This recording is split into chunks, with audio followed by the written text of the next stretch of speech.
I'm at the Iron Industry Museum in Negaunee Township once again. I brought my grandchildren here and we had so much fun, but my time was taken up watching them, so I wanted to come back on my own.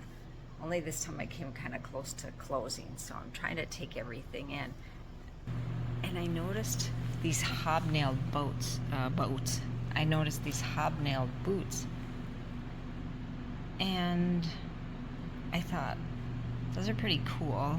They give you some grip, but they're kind of small. My feet wouldn't even fit in those. So I don't know. I found that interesting. I'm about 5'9".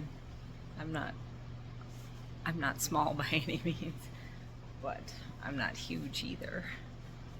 Some might think so compared to other women, but that doesn't matter. That's not the point of what I'm trying to say. I'm just thinking, whoever wore those boots, they look like they're in really good condition. They must have had small feet.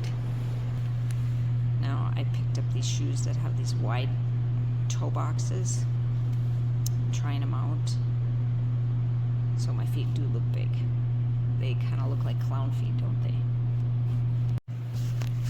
Now if you wanted to make a call,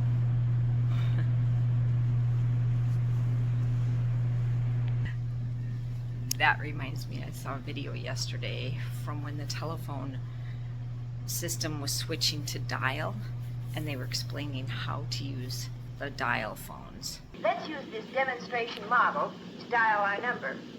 Always listen for the dial tone. When dialing, notice that I brought my finger around until it firmly touched the finger stop, and let the dial go back by itself. I mean, I know how, because that's what we had when I was a kid, but back then people didn't know. It was brand new technology. And I suppose today a lot of people wouldn't know how to use it. Maybe that's why that video's made a comeback. Okay, I like those glasses. They're pretty cool. It's amazing they're still intact. There's so much information here. It's like information overload.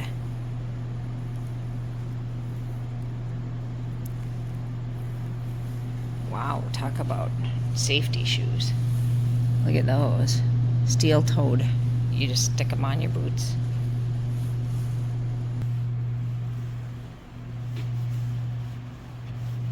One thing I found with museums is that sometimes things are labeled and sometimes things aren't, and you're like, whoa, what is it?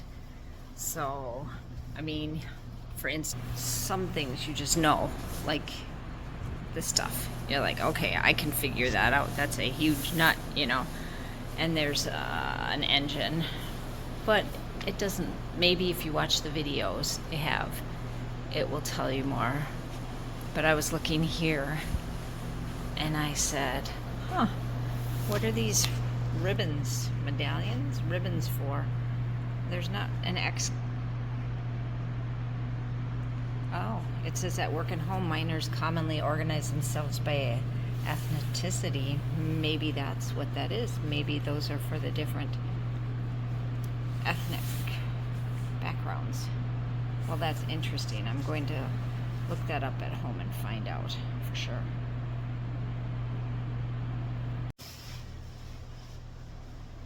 That's interesting. Even back then, people, you find yourself gravitating toward people who are like you. And they did it even back then, I suppose, because you have commonality, because you have things in common. Your cultures are the same. A lot of people come from different cultural backgrounds, so you'd want to gravitate toward people who have that same ideas, that they think the same way, or they've grown up thinking the same way. The Teamster, that's pretty cool. And then I've heard about this before, I mentioned it in another video, double jacking. They'd have one man holding the spike there and the other two hitting it, and one person would hit it and the person holding it would turn it. Okay, I found some other boots here. They're combat boots from the 10th Mountain Division.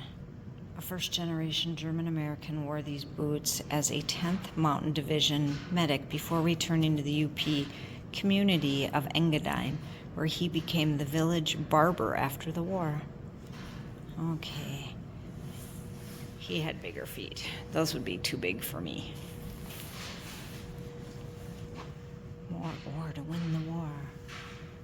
Okay, I haven't looked at this part of the museum, but they're closing, so I have to go. I'll come back another time for sure. Okay, I'm back again to see the things I missed. A 1941 Ford Model GP. The tires are nice and clean. Look at that. Doesn't look very comfortable, does it? It reminds me of the Jeep in that movie Coal Miner's Daughter. Have you seen that? Is this the same color green as on the Jeep? Iron, steel, and the automobile. Oh, that's why it's in the Iron Industry Museum. Oh boy, I was a little slow on uptake. I wondered why it was here. Can you get by without a car? Not in the UP. Once a symbol of wealth at the start of the 20th century, the automobile soon became a middle-class necessity that changed American mobility. Today's cars contain about 65% iron and steel, although this car looks like it must have had way more than that. Okay, there's also a steam locomotive here. It's an exhibit in progress. Oh yeah, today I've got Dutch with me. They're raising funding for and developing a new immersive and interactive exhibit to tell the Yankees story. Well, it looks like it's in better condition now than it was in that photo. Yeah, they threw paint on it and put a wood casing around it. I wonder, that must be historically accurate. It doesn't look like it by this. Right. Oh, I guess they did have wood on there. Oh, okay. Finding true north. How would they survey this country without a compass? And it shows how to use a solar compass. That's pretty cool. Not only that, there is a solar compass here.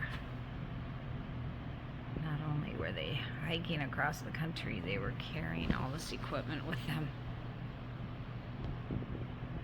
Okay, this is interesting. This forge never produced enough to make any money, and it faded into the landscape, and the memory of the first pioneer efforts to forge iron in Lake Superior region remained. Do you see this?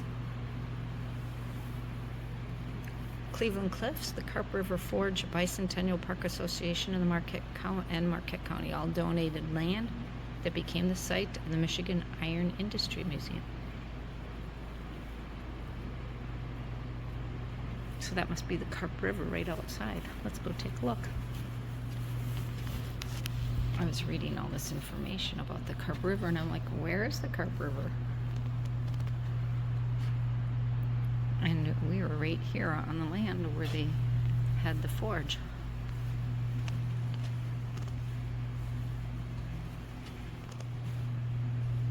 Oh, look at that tree. That is so cool. We need the other window. So they had a forge here along the Carp River.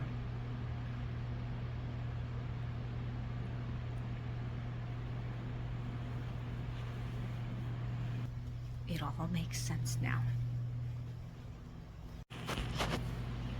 Lots of information on building the forge, fueling the forge, forging the iron.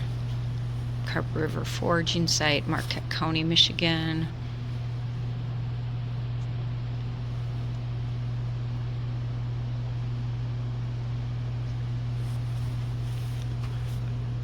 So, I wonder if the monument's still there. I'll have to ask. And lots of information. So much history. See, this talks about the economic challenges and how it never produced made any money. And we're back to that.